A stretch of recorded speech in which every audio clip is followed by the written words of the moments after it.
take the little darling jar. Because it's got the juice in it, it keeps it pickled. You wouldn't notice it was pickled, but I'm gonna drain all the liquid out of it, and we're gonna discard that liquid. I like this heavy-duty whipping cream. I like it. Then we're gonna take these slices out of the jar. Then we're gonna get a little Gator Wing Batter.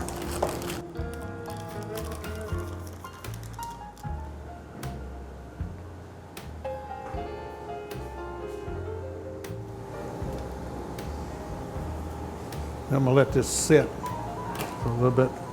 Now we're gonna set it in. It had to rest for a while. You see how the moisture come up into the batter? That's what you're looking for. And it makes it thicker with that too. That's what it's about.